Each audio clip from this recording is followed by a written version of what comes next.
Several Spring Hill students are raising concerns about potentially dangerous mold in their residence halls.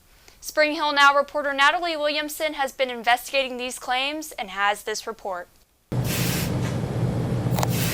According to some students who reside in Spring Hill College housing facilities, what could be a fungal growth has spread across Andrews Hall.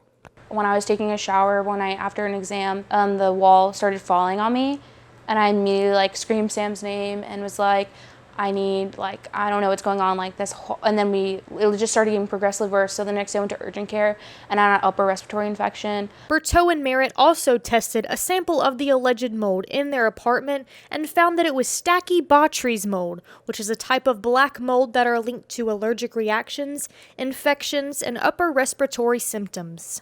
Administration quickly moved Merritt and Berteau into Rubin Hall, away from any toxic mold.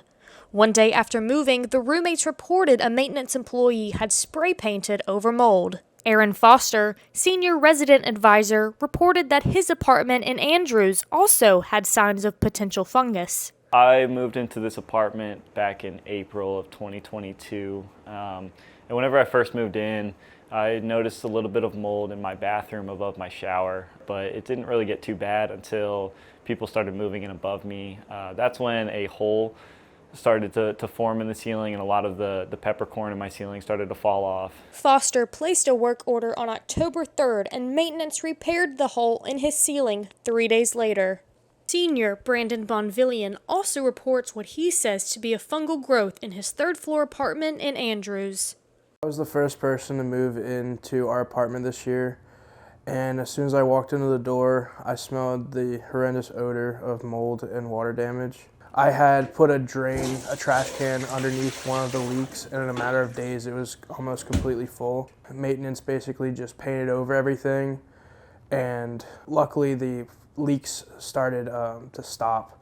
Dr. Ken England, Vice President of Spring Hill College, describes the standard procedure for addressing reported issues in on-campus housing. When we are notified, in particular from a student concern, depending on what we find, we will bring in a company to do testing of that particular room and or apartment.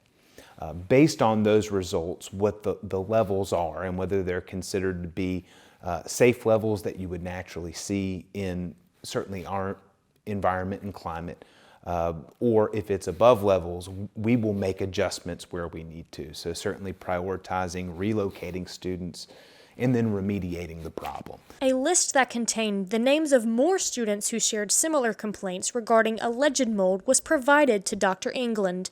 He says he will reach out to those students to make sure their issues have been addressed. Berteau, Merritt, Foster, and Bonvillian all continue to deal with mold, but say some issues have been addressed. Director of Res Life Nathan McQuinn and Vice President Ken England urge students to report any signs of mold or other issues so they can remediate it as soon as possible. Reporting for Spring Hill Student Media, I'm Natalie Williamson. Spring Hill Now will continue to follow up with facilities about the list of students who sent in complaints to make sure all concerns are addressed.